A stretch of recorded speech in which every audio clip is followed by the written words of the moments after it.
Hello traders, welcome back to the understand market structure की इस series में। और आज हम लोग देखने वाले हैं 8 अप्रैल की मार्केट को कि 8 अप्रैल को हमने कहाँ कहाँ पे ट्रेड किया था, उन ट्रेड के पीछे का सेटअप क्या था, लॉजिक क्या था, साइकोलॉजी हम लोगों ने क्या यूज़ करी थी, रिस्क रिवॉर्ड हम लोगों ने कितना रखा था और उस ट्रेड में हमको स्टॉप लॉस हुआ था या टारगेट हुआ था वो भी हम लोग समझेंगे। इस वीडियो को देखने के बाद आपको मार्केट बिहेवियर के बारे में जानने को मिलेगा, जिसकी हेल्प से आप लोग इन फ्यूचर अपने ट्रेड अच्छे से प्लान कर पाओगे। तो वीडियो को एंड तक देखना है, तो चलिए अब स्टार्ट करते हैं।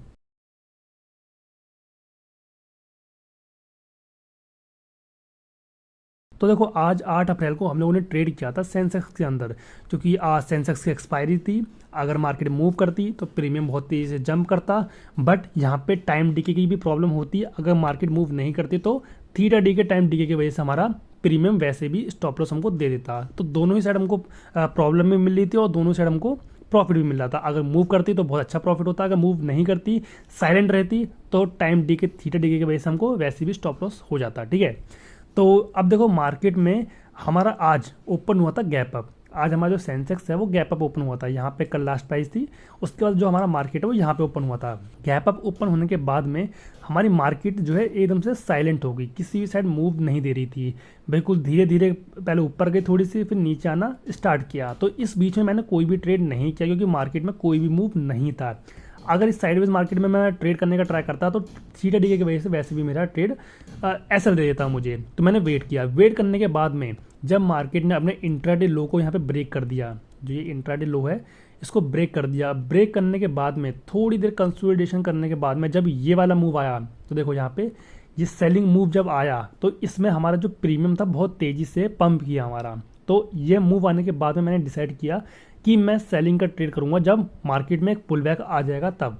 ठीक है, तो ये मूव आया। मूव आने के बाद में मार्केट में पुल बैक आया और पुल बैक आने के बाद में यहाँ पे मेरा बन गया 9 एंड 15 ईएमए का सेटअप। इस सेटअप में क्या होता है, बेसिकली पहले एक मूव आना चाहिए, चाहे वो अप साइड में आए या डाउन साइड में आए। मूव आने के बाद में पुल बैक आना चाहिए और पुल बैक आने के बाद में 9 ईएमए को टच करके क्रॉस करके कुछ भी यहाँ पे या तो इस तरीके से रिजेक्शन कैंडल बन जाए, या फिर कोई फुल बॉडी कैंडल बन जाए, या फिर कोई भी बियरिश कैंडल बन जाए जिसकी छोटी मोटी विक हो, जो आपको लगे कि हाँ सेलर्स उसमें सेलिंग प्रेशर है, तो उसमें आप लोग एंटर कर सकते हो और सेम कैंडल हाई का स्टॉप लॉस लगा सकते हो। तो इस तरीके से यहाँ पे मूव आया था, पुल बैक आया।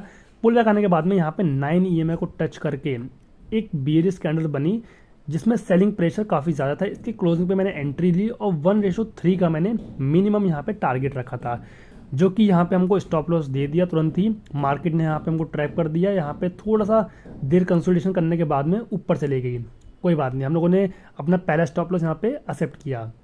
उसके बाद मैंने कोई भी ट्रेड नहीं किया। मार्केट धीरे धीरे ऊपर जाना स्टार्ट करी। ऊपर जाने के बाद जब मार्केट ने अपना ये इंट्राडे हाई, जो ये रेजिस्टेंस होता है, इसको ब्रेक किया। ब्रेक करने के बाद में मैंने अगेन अपना 9 एंड 15 ईएमए पे सेटअप पे ट्रेड लिया। इस सेटअप में वही सेम लॉजिक था, पहले ब्रेकआउट आया है, मूव आया है, पुल बैक आएगा। पुल बैक आने के बाद में 9 ईएमए को टच करके या क्रॉस करके कोई भी सेटअप बनता है जिसमें हमको लगता है कि कोई जो है पिन वार कैंडल बनती है या फिर फुल बॉडी कैंडल बनती है, उस पर हम लोग अपनी एंट्री लेंगे। तो इस कैंडल पे मेरी परफेक्ट एंट्री थी, एक बुलिश जो है कैंडल थी यहाँ पे। इसके लो पे मैंने एसएल लगाया था और उसके बाद मेरा जो टारगेट था वो 1:3 का था।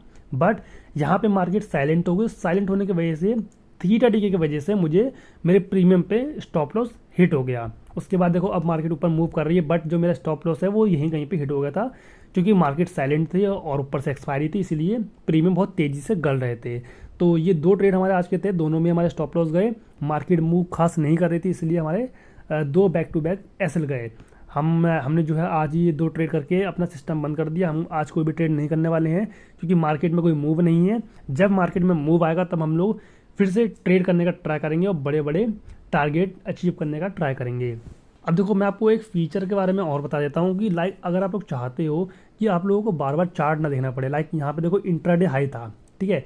अब मान लो मैं चाहता हूँ कि जब इंट्राडे हाई इस तरीके से ब्रेक होता तब मेरे पास एक नोटिफिकेशन आ जाता जिसमें मुझे चल जाता पता कि इंट्राडे हाई ब्रेक हो चुका है, मुझे लगातार ये सिस्टम पे बैठ के चार्ट देखना ना पड़े। अगर ऐसा आप लोग चाहते हो तो यूज़ कर सकते हो प्राइस अलर्ट को। अभी प्राइस अलर्ट क्या है, बेसिकली प्राइस अलर्ट धन का एक फीचर है जहाँ पे आप लोग किसी भी प्राइस पॉइंट पे एक अलर्ट लगा सकते हो। एग्जांपल के लिए जैसे मैंने आपको बताया कि इंट्राडे हाई होने पे मुझे कोई नोटिफिकेशन आ जाता, तो मैं क्या करूँगा, यहाँ पे ऐसे जाऊँगा यहाँ पे चार्ट पे, अपने प्राइस पे प्लस के आइकन पे क्लिक करूँगा राइट साइड में, उसके बाद ऐड अलर्ट ऑन सेंसेक्स इस पर कर दूंगा क्लिक। उसके बाद देखो यहाँ पे मेरे पास विंडो आ जाएगी set alert on Sensex. Condition क्या है, सेंसेक्स पे आपको लगाना है, क्रॉसिंग पे लगाना है, प्राइस यहाँ पे ये सेट कर दिया है। नोट भी आप लोग लगा सकते हो लाइक इंट्राडे हाई ब्रेकआउट, इस तरीके से आप लोग नोट भी लिख सकते हो और कर दोगे क्रिएट। अब जो आपका अलर्ट है वो यहाँ पे क्रिएट हो जाएगा। आप इसको मैनेज भी कर सकते हो, यहाँ पे ऊपर क्लिक करके यहाँ पे देखो मैनेज कर सकते हो, इसको डिलीट एडिट कुछ भी कर सकते हो।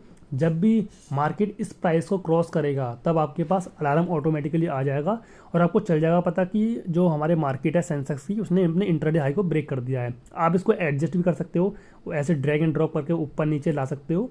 तो अगर आपको ये अलर्ट वाला फीचर यूज़ करना है तो आपका जो अकाउंट है वो धन में होना चाहिए।